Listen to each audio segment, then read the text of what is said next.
Almost 7,500 new homes for sale. More buyers showing up to open houses. What is happening in our Los Angeles local real estate market? I'm Corrie Sommers, your local Los Angeles real estate agent, and I am here today to share with you my monthly market update, going over the 5 stats, keeping you informed on what's happening here in Los Angeles.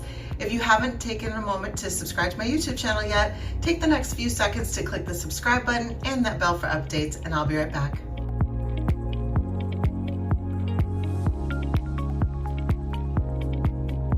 I'm Corrie Sommers, your local Los Angeles realtor. Again, today we are going to go into the market update. Now, I track 5 statistics across 7 parts of the city of Los Angeles, both in the San Fernando Valley and the LA Basin. We have seen more homes come to market, which is right in alignment with our preparation for our spring market. We've also seen an increase in open houses. And really, what does any of this matter if you are thinking about selling your home or buying a home? Well, that's why this information is important. We're going to go over days on market, how long does it take for a property to sell, how many price reductions there are, and where we're trending overall. So let's get started. Let's talk inventory. In the last 30 days, we're always tracking the month prior, so even though we're approaching the end of April, we are tracking March right now. So in March, the total number of homes for sale in Los Angeles were 58,090 homes. Now, compared to the month prior, there was 50,626 homes. So we were up by over 7,400 homes. Let's talk areas. In Toluca Lake, there were 31 homes for sale. In Studio City, 178 homes were for sale. As we shift over next door to Sherman Oaks, there were 242 homes available for sale. And in Encino, that number went to 225. As we move over the hill into Santa Monica, that was 101 homes for sale, followed by Brentwood at 180 homes for sale, and then Beverly Hills had a total inventory of 280 homes for sale. Now, the next important piece is how long does it take for these homes to open an escrow?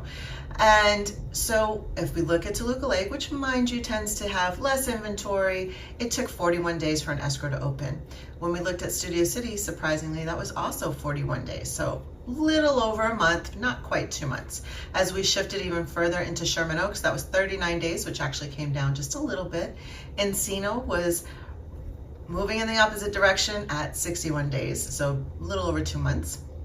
As we move over into Santa Monica, it was taking 15 days for homes to sell, which is moving very quickly. But Brentwood, things slowed down again, which is a little bit normal, 62 days. And then in Beverly Hills, 83 days. Now, if you've watched my videos in the past, you already know certain parts of the city have real unique factors and move a little differently. And Beverly Hills is one of those areas where it typically takes a little longer to sell. So let's talk demand. These are the number of properties that are currently in an escrow. In Toluca Lake, that was 8 homes. In Studio City, that was 34, followed by Sherman Oaks at 54, Encino 45, Santa Monica had 27 homes in escrow, Brentwood 26, and then Beverly Hills was 48. Next, we're going to talk about the amount of inventory this year compared to last year, because again, that's some of the information that helps you see where we're headed, right? So last year, in the month of March, there were a total of 59,995 homes available for sale, as opposed to this March with 58,090 homes. That's down about 3%. Now, when we look at area to area, in Toluca Lake last year, it was 27 homes. This year, 31. That's actually up 15%. In Studio City last year, it was 181. This year, 178. That's actually down by 2%. In Sherman Oaks, it was 242 last year and 242 this year.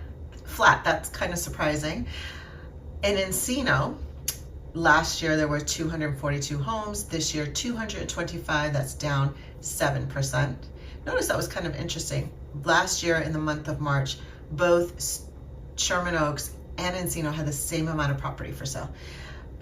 Moving over the hill into the west side, in Santa Monica last year, it was 130 homes. This year, 101, so that was down 22%. Followed by Brentwood, last year, 180 homes. This year, also 180 homes, flat again.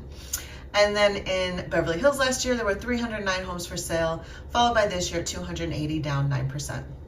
Now, something I do want to mention, Measure ULA, while it was touted to the public, the voting public, that this was going to raise billions of dollars for homeless and it was going to be a good thing, it actually caused our market to slow in a lot of Los Angeles, because what proponents of this measure did not account for is apartment buildings generally are valued over $5 million. So this caused a lot of stagnancy in our market, both in the commercial side, both with apartment buildings and definitely residential. Fortunately, Beverly Hills was one of the areas that, because they are their own city, did not adopt Measure ULA, but this definitely impacted sales.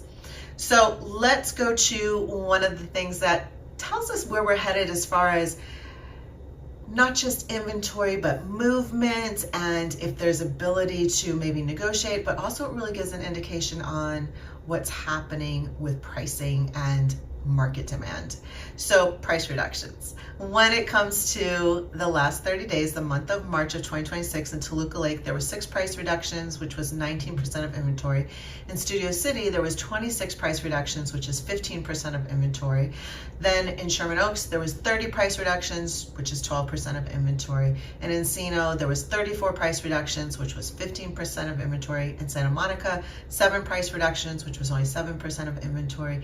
Brentwood had 11 price reductions, which is 6% of inventory, followed by Beverly Hills with 10 price reductions, only 3% of inventory. Now, again, because I'm tracking certain parts of the city that tend to move a certain way, it's important to know what's happening overall. So throughout all of Los Angeles, there was 8,626 price reductions out of 58,090 homes. Now that's at 15%, that's a bit high. So it'll be very interesting to see what my report is in the next couple of weeks for the month of April. One thing I can tell you is, again, as we are getting into that surge for the spring market, definitely seeing more homes come to the market. I have a listing coming up. I have a listing on the market. You know, there's a lot of conversations going on with sellers, and many of my colleagues have property that they're preparing to come to market. Can't give you all the details on all of that just yet, but of course, some of those good things are coming. And if you are in the market to purchase a home and you do not have representation and you're not sure if you really need representation or what those benefits are, please get on my calendar. We can have a quick conversation to dive a little deeper and see if we're a good match to work together. And of course, if you are a homeowner who is considering selling, you're not sure the value of your home, you're not sure if you need to do a lot of prep work, or maybe you haven't done any updates in 30 years and you're wondering if you can get top dollar, let's also hop on a quick call and have those discussions. Thank you guys so much for watching. Again, if you'd like to work with me, my contact information is below. I'm Corrie Sommers, your local Los Angeles realtor. Take a moment to click the subscribe button and bell for updates. We have much more in store, including more neighborhood videos. We're going to get into some driving tours coming up soon. And of course, our architectural series is keeping momentum going with a new video coming in the next couple weeks.